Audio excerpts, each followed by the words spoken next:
Hey, beautiful humans, Angel Shamsa back at it again with another episode of Angel Universal. If you haven't listened to me before, I am Angel Shamsa, and I am a holistic shaman, certified holistic health coach, and psychic medium. And thank you for joining me today. I am so glad you're here. Today's episode is going to be about how stress affects your body physically. We talk a lot about like how bad stress is all the time and how we shouldn't do it, but none of us talk about like the nitty gritty of what's going on in our body when we are stressed out. So if y'all don't even know, the stress hormone that we continue to create when we feel stressed out is called cortisol. Cortisol essentially is created by the adrenal gland. And then once the cortisol is released by the adrenal gland, then it causes our glucose levels to skyrocket into our body, because then our body is saying, okay, now you're in the sympathetic nervous system. You're in fight or flight. So in fight or flight, you're going to need some energy, right? You're going to need a boost of energy so that you can either run away or you can fight. So our body tends to do this, and then it tends to starts to block your insulin, which then you have, because it doesn't want to actually store the energy, it doesn't want to store the glucose, it just wants to use it immediately. So it starts to disrupt all these kind of normal functions in our body. Throws our hormones all over the place. And then when we have constant states of stress, these releasing of hormones and chemical reactions within our body tend to get either fatigued, or they start to cause just imbalances and dis-ease within our body. There's a lot of talk in the naturopathic world about the link between stress and things like diabetes and cardiac failure and heart disease and all those scary things that we're trying to avoid, right, as human beings. And with this uprise in people kind of living in this constant state of stress, you're looking at a lot of things like burnout, and a lot of people struggling with the fatigue and intestine problems like constipation and diarrhea.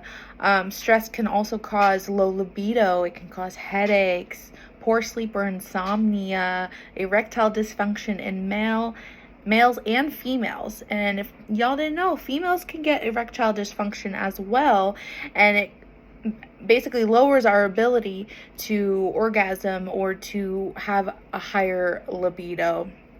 It can also help contribute to irritability and anxiety, depression, panic attacks, weight gain, increased blood pressure, difficulty recovering from exercise.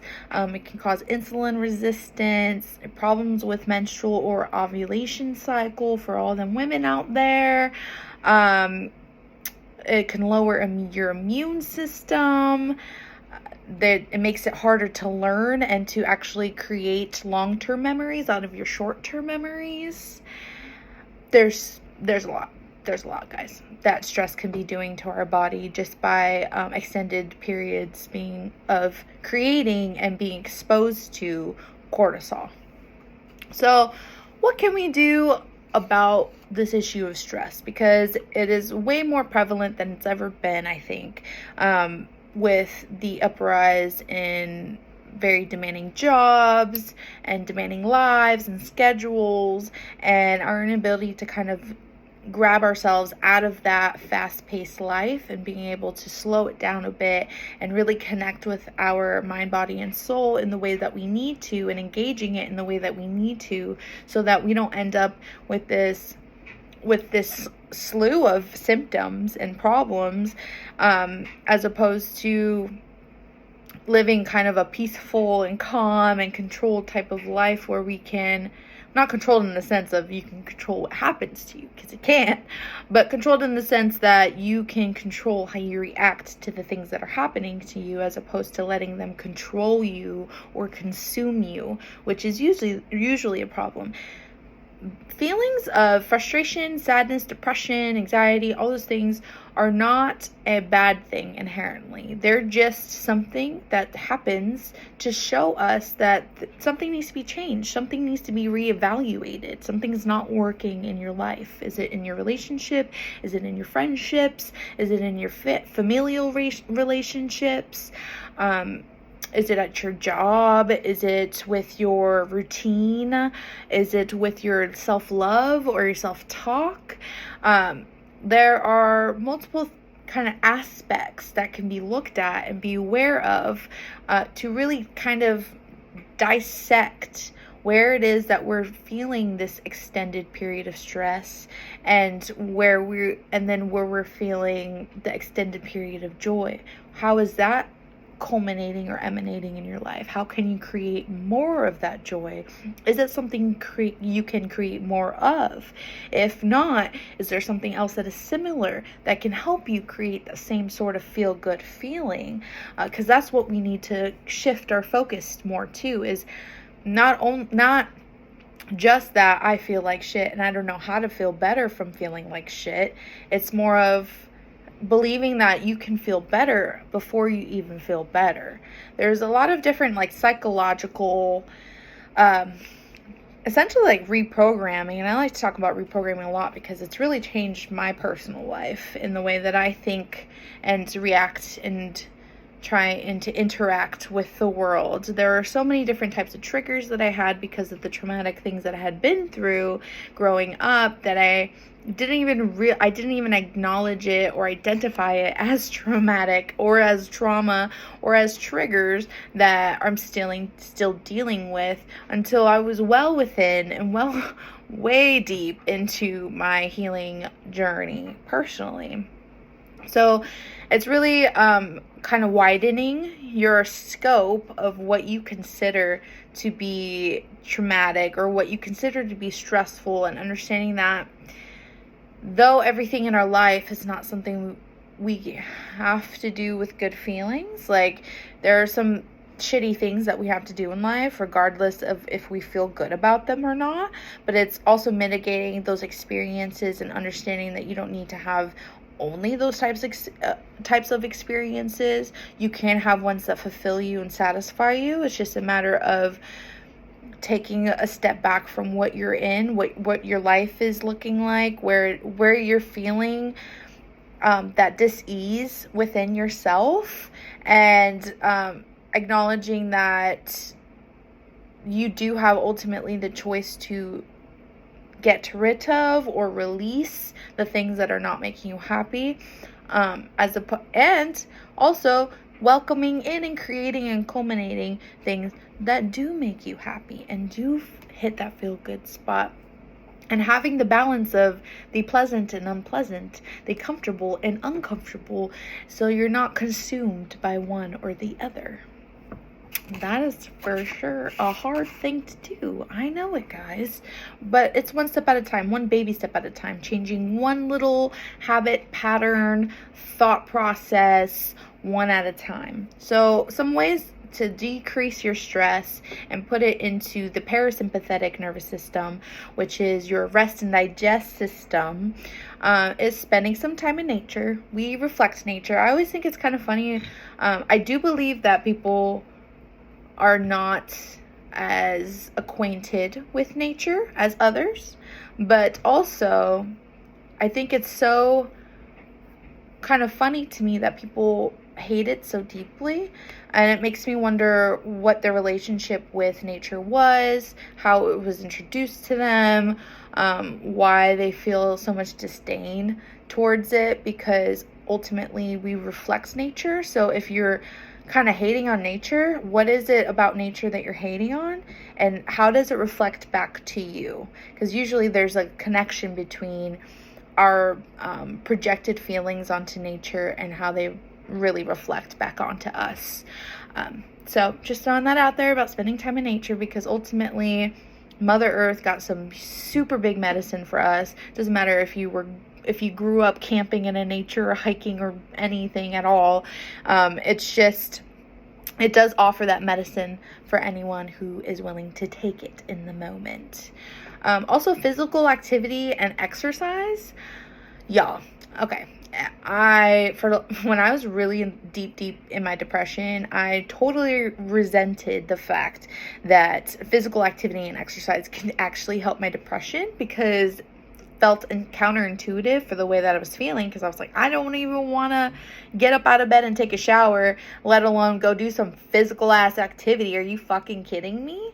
But ultimately, on the days that I would kind of force myself to do the things that I didn't want to do, like take a shower or physical activity and exercise, I realized that once I was in the flow of whatever it was I was doing, and it has to be something you like. Let me also put that little sidebar.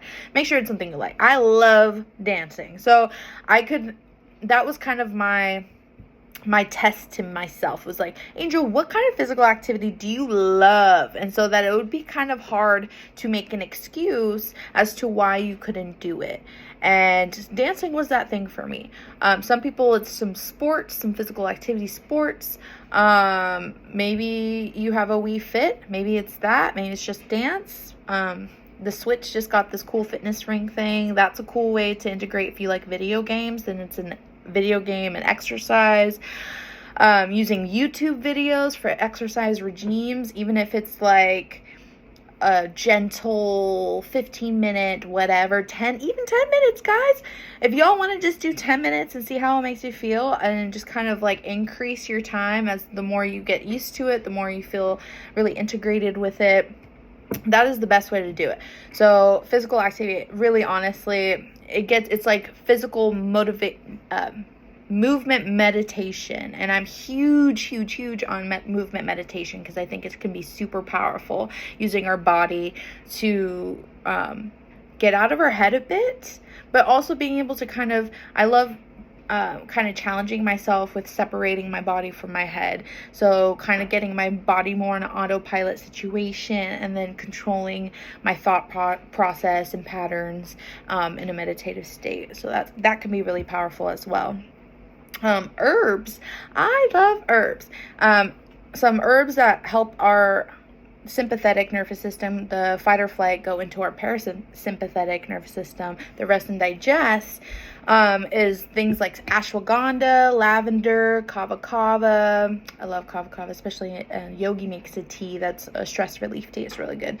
Lemon balm. Most of these you can actually get in tea form.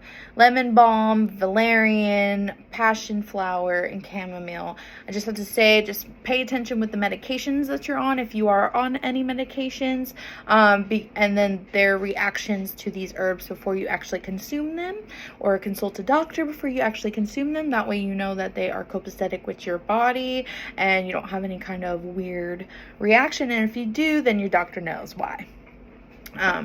Especially with other medications, because it can either decrease its ability to help, or it can cause some kind of not good mixtures and other symptoms that you may not want. Chamomile, and then St. John's wort, and you can do all of these in teas or tinctures. You can usually find all of these herbs in tincture or tea form. Get a massage. Most people are actually touch deprived, and a lot of people get massages because it kind of fills in that part of life where you need to get that extra human touch, because we were designed to be social beings.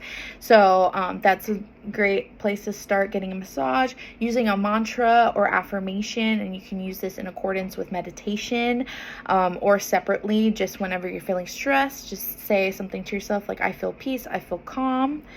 Using deep breathing, I use something called box breathing. It's inhale 4, hold for 4, exhale 4, and focusing on the numbers and the breathing together really help.